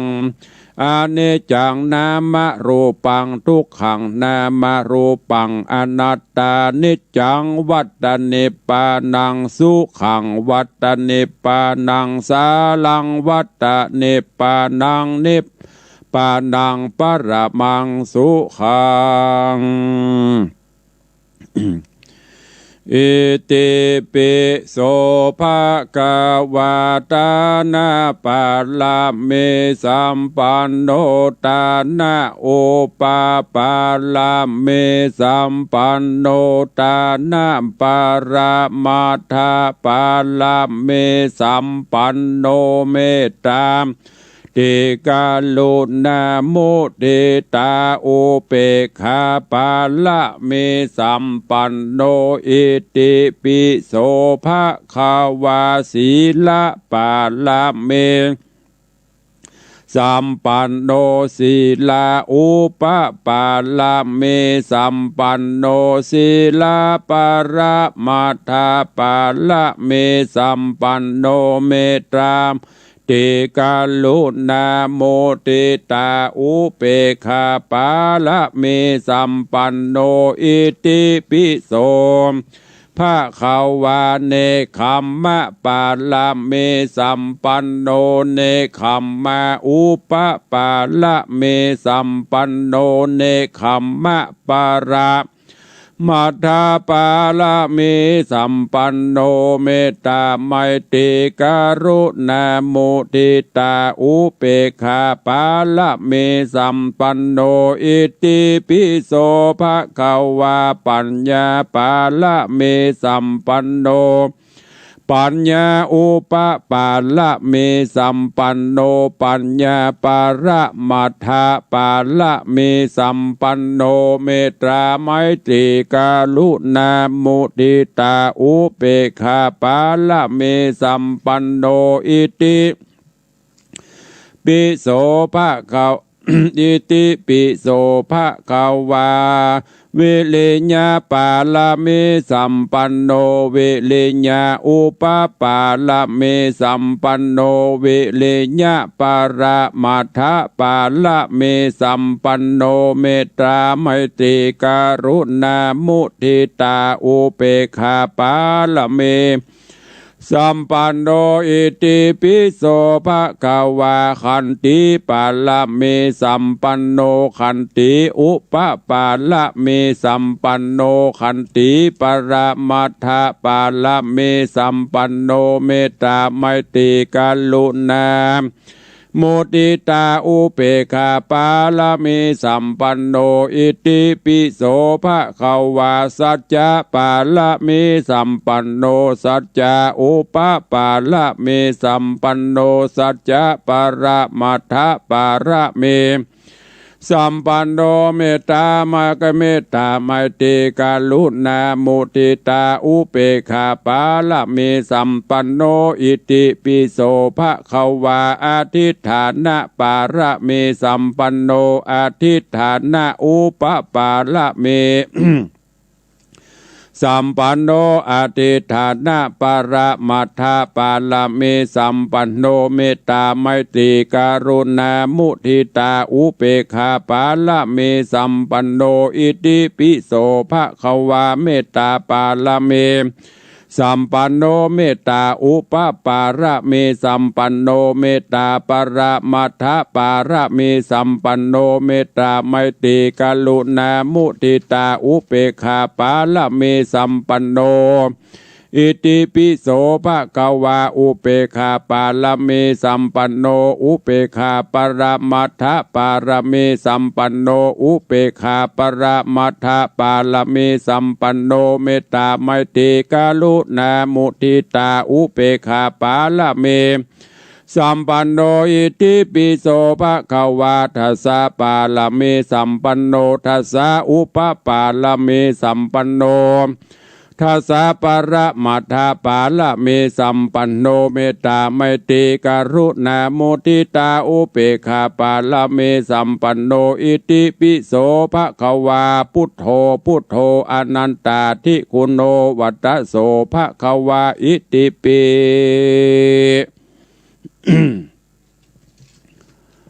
เอาได้สวดกรรมฐาน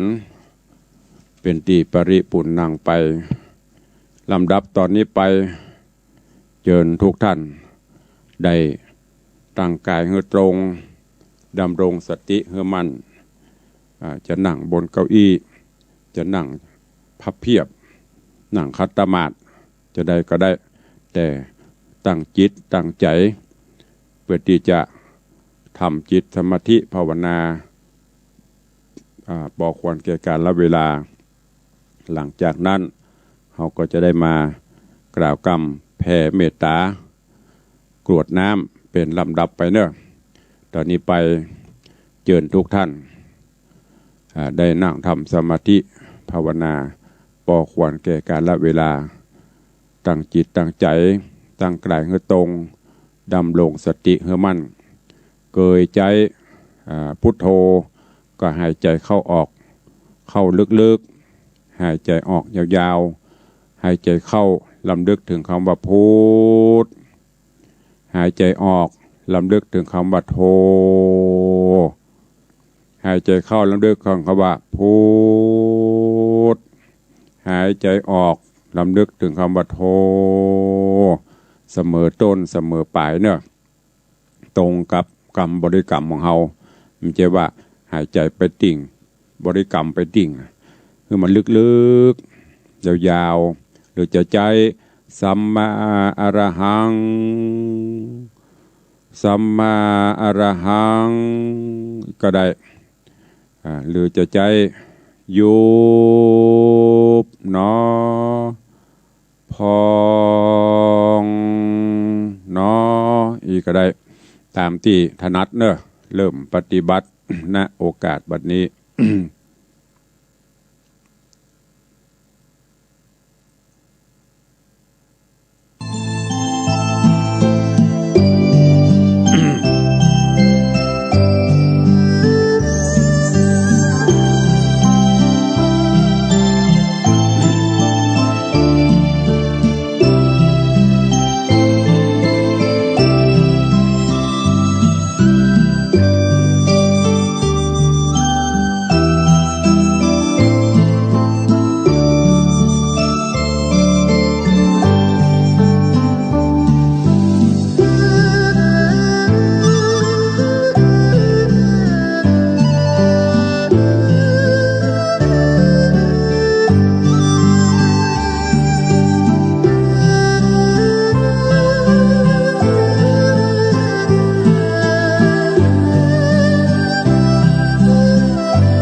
แก่เวลา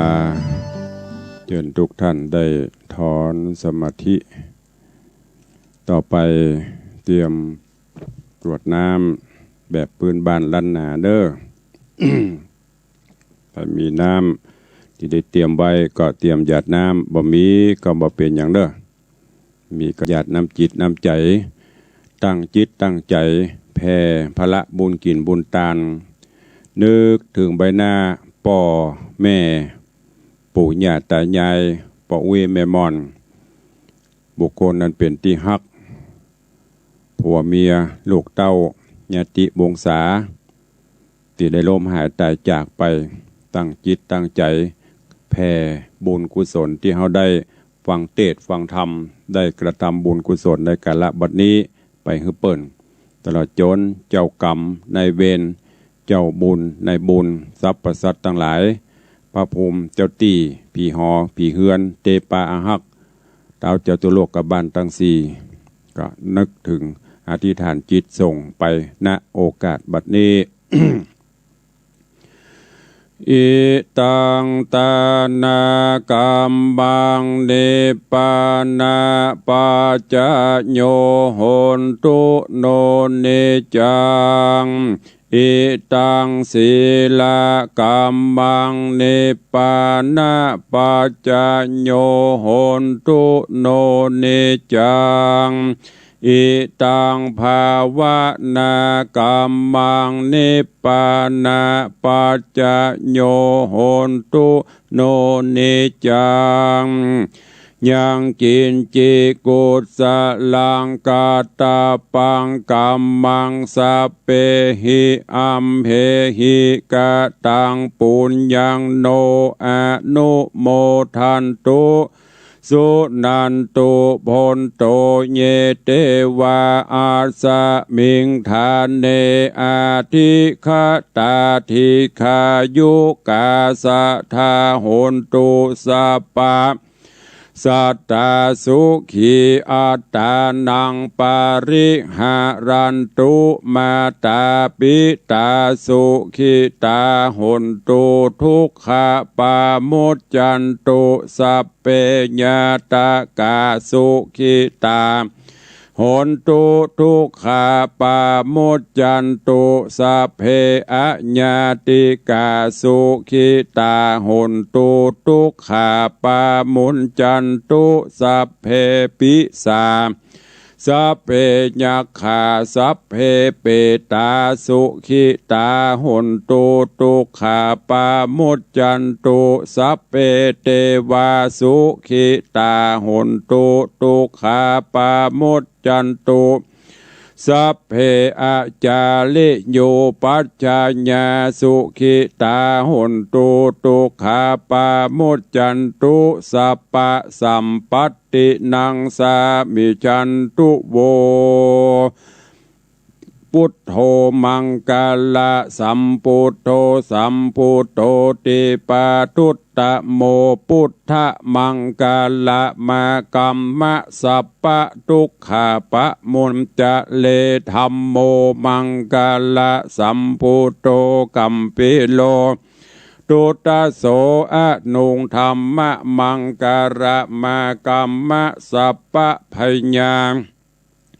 ปามุนจะเลสังโฆมังกาลาสัมพุทโธทักขิไนโยอนุตตโรสังฆมังกาลมากัมมะสัพพะโลกาปะมุนจะเลยันตุนิมิตังอาวะมังคะลัญจโยจามะนะโปสะกุณัสสะสัทโธปาปักกะโหตุสุปินนังอากันตังพุทธานุภาเวนะวินา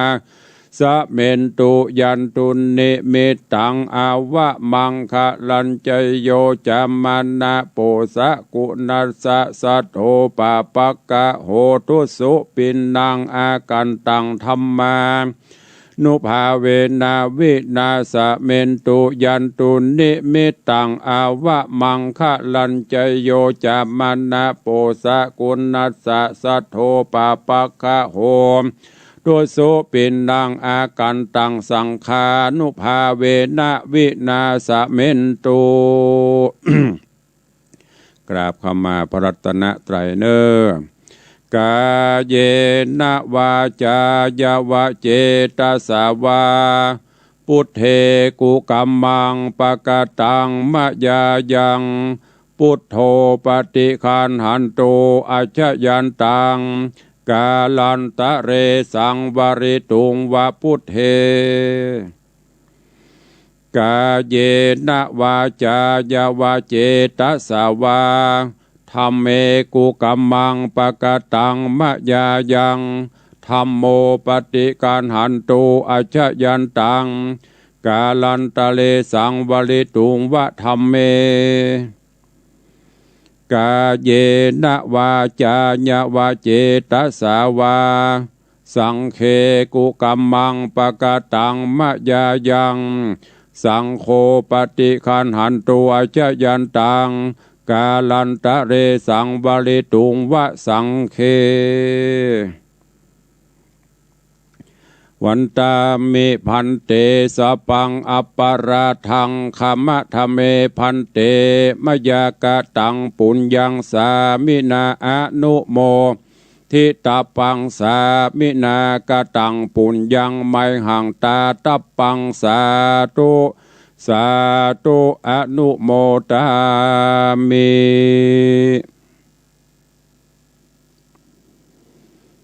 การแสดงพระธรรมเทศนาในโอกาสวันพิเศษวันธรรมสวนะวันพระวันศีลก็เป็นอันจบปริปุณณังไป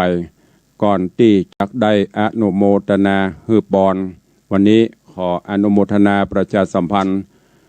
ขอบคุณรายชื่อรายนามสาธุชนญาติโยมเด้อที่ได้ปูจากันเทศกันธรรมตลอดจนหอมกันธรรมในช่วงของการตลอดภาษาซึ่งเฉพาะการทำในตลอดภาษานั้นอันมีโยมปเลี้ยงธนวัฒน์แม่เลี้ยงทัดพิชาสุสิงคำได้เป็นเจ้าภาพเจ้ามูลสถาเก้า ตั้งเก้าที่หันตั้งหลังฉากนี่เป็นต้นการเทศการทำตลอดภาษา ซึ่งต่างโยมปเลี้ยงได้ตั้งตนไว้จำนวน 50,000 บาทท้วนถวายการเทศการทำแต่ยังไม่ได้ตั้งเนอะ ตั้งไว้หันตลอดร้อนปุ่นจะถวายตาลวันออกพรรษาพร้อมถวาย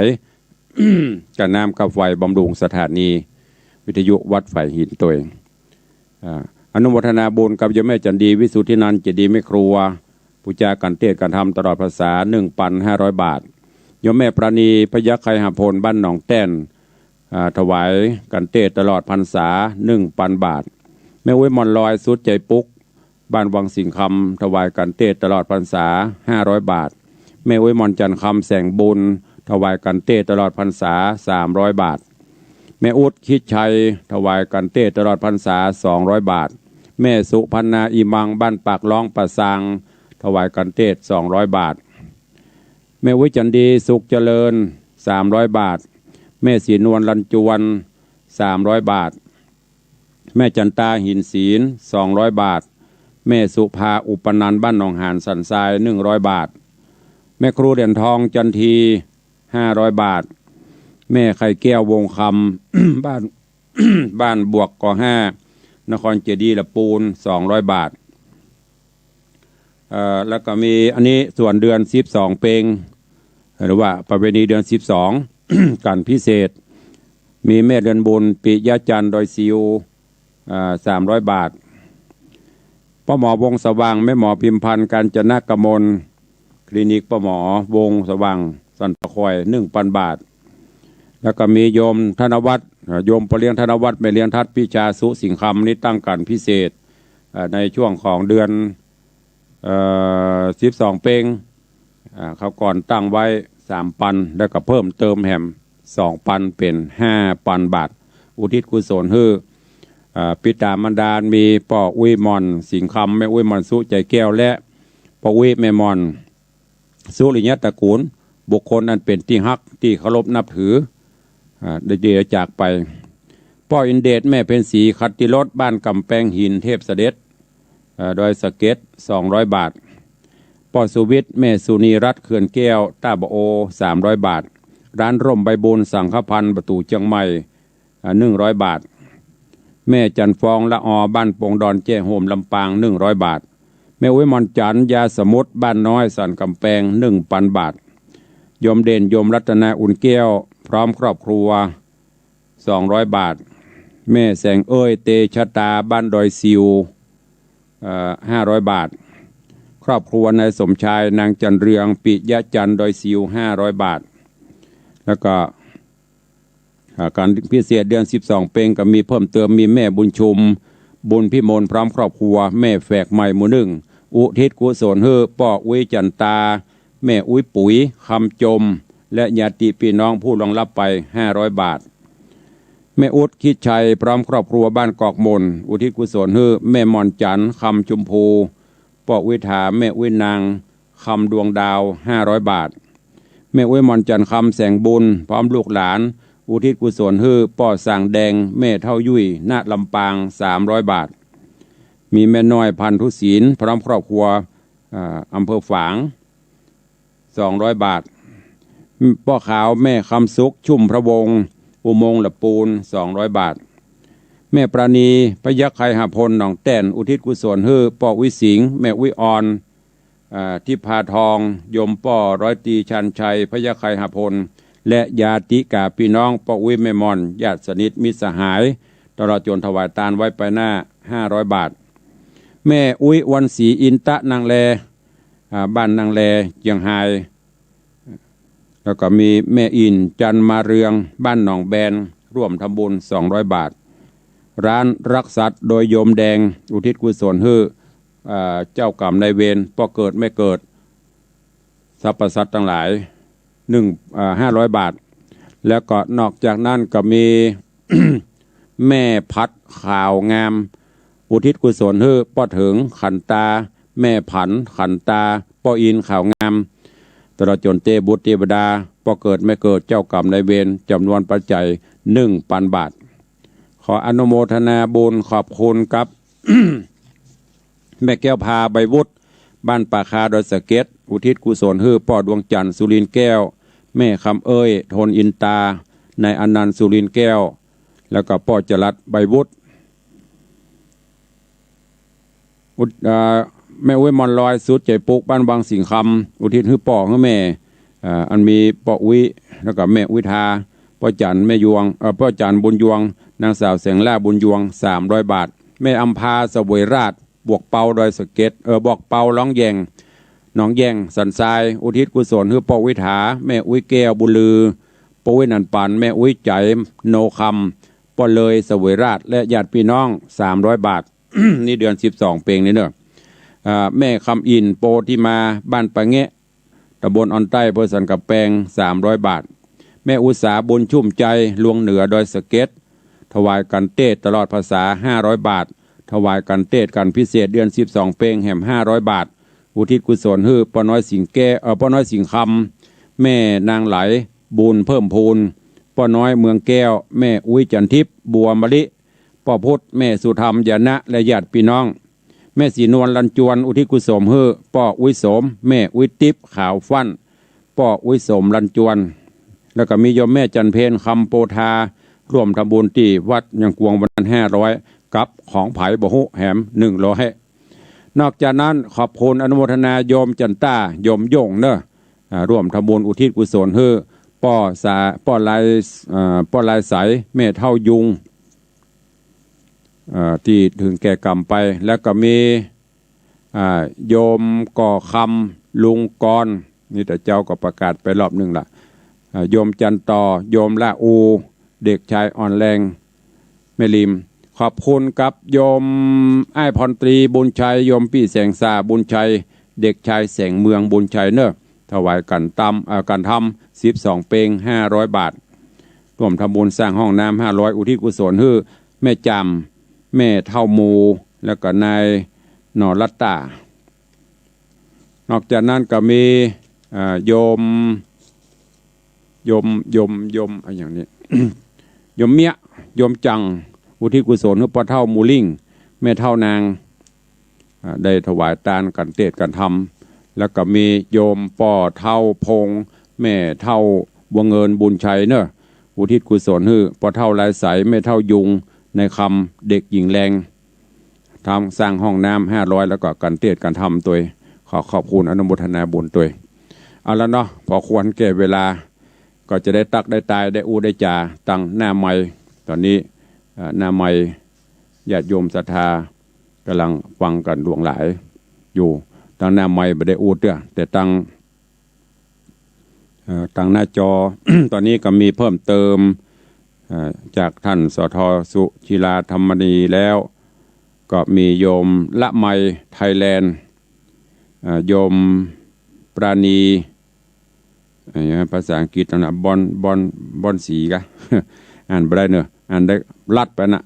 ถ้าจะเป็นปราณีบอนสี ก็ว่าบุญสีบนเนอะถ้าอ่านผิดก็ขอประทานอภัยนะด้วยเกล้าวด้วยกระหม่อม อ้าวใครจะอู้จะจาจะร่วมโมทนาบุญตั้งหน้าไม้เจริญปอนเข้ามาได้เนอะเกือบจะ2 ชั่วโมงละตอนนี้ตุลุงนั่งอยู่กับตีเหลือเวลาอีกประมาณ5 นาที6 นาที5 นาที6 นาทีตอนนี้พอเลี้ยงไม่เลี้ยงของแชมป์ไผ่บตันสักคนอ้าวว่า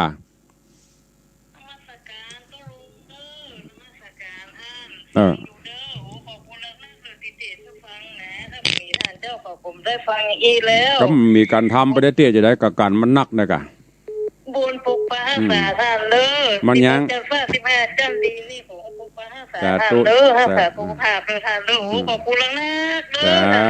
สาธุจ้านมัสการจ้าเป็นกำลังใจอนุโมทนาสาธุมันมีกำลังใจนะกะมันตั้งหลังนี่เลยยางบันไดเอาเจริญปอนปเลี้ยงกราบไหว้สาครับกราบไหว้สาครูบาท่านเจ้าทั้งหลายผอ104ตัวเนื้อหัวใจดีไหว้สาปีแฟนครับผู้ร่านนะครับไปร่วมทำบุญด้วยกันโอ้วัดต้นงามเนาะมีพระธาตุเคลื่อนไหวตัวโอ้เหมือนมีจันดินจันภูมิดูแล้วรอยงามเป๊ะกระตุกงามวัดงามกระตุกตู้หลวงเนอะได้อยู่ได้ไงไม่เป็นไรจ้าด้วยกำลังใจครับตุกอนุโมทนากับผู้เลี้ยงว่าไปจ้า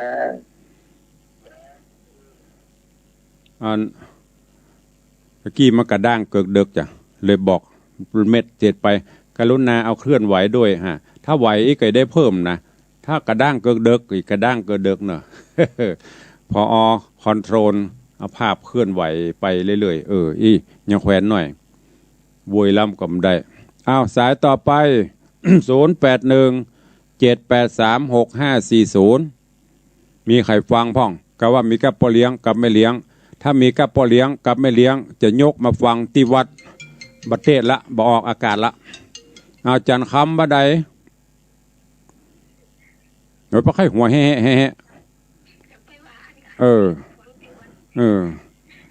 มี2-3 คนบุเฮานะสาธุอนุโมทนาเนอะจะเลินปอนดีละภาวนาต่อไปแม่มอนจันคำแสงบุญเอาสายต่อไป081-783-6540เอาแม่ครูเหรียญทองบ้าใดลายสหาบปะว่าแหละ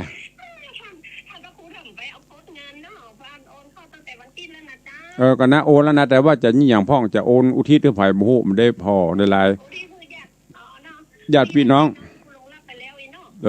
ได้เลยสาธุอนุโมทนาบุญรักษาเอาจันฟ้องว่าใด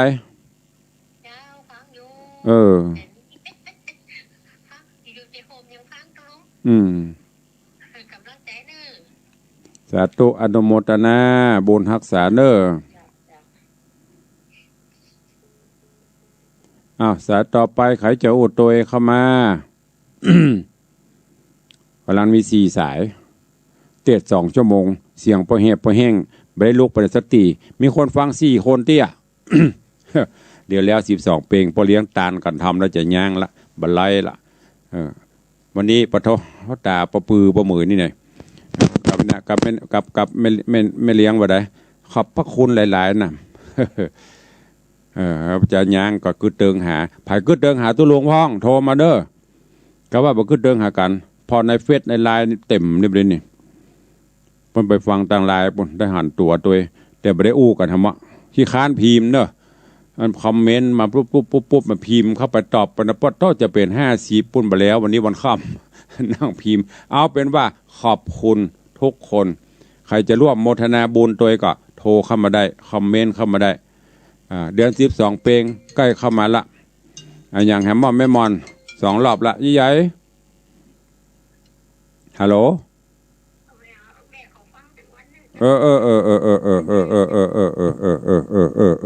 ฮูละฟังกับฟังอากาศกันทำกันใส่ปฏิวัติกันเนาะ เสียวคนเท่าเป็นอย่างถ้าใครฟังก็ใครจะจวนกันมาโทรมานักกำลังใจแต่ละวันลดลงเหลือ3 คน4 คนกับหมู่เก่าเดิมเนาะก็เดี๋ยวจัดกันต่างลายปุ่นตัดไปละลายแล้วนะขึ้นสีขาวไปกับบลิงนะฮะเดี๋ยวยังบ่จบเตี้ยเวลายังไม่หมดใจเย็น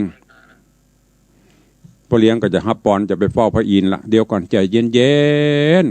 ดี๋ยวนึกเตื่อมเนอะ ยังไม่สุดท้ายเตี้ยค้างแหม3 นาที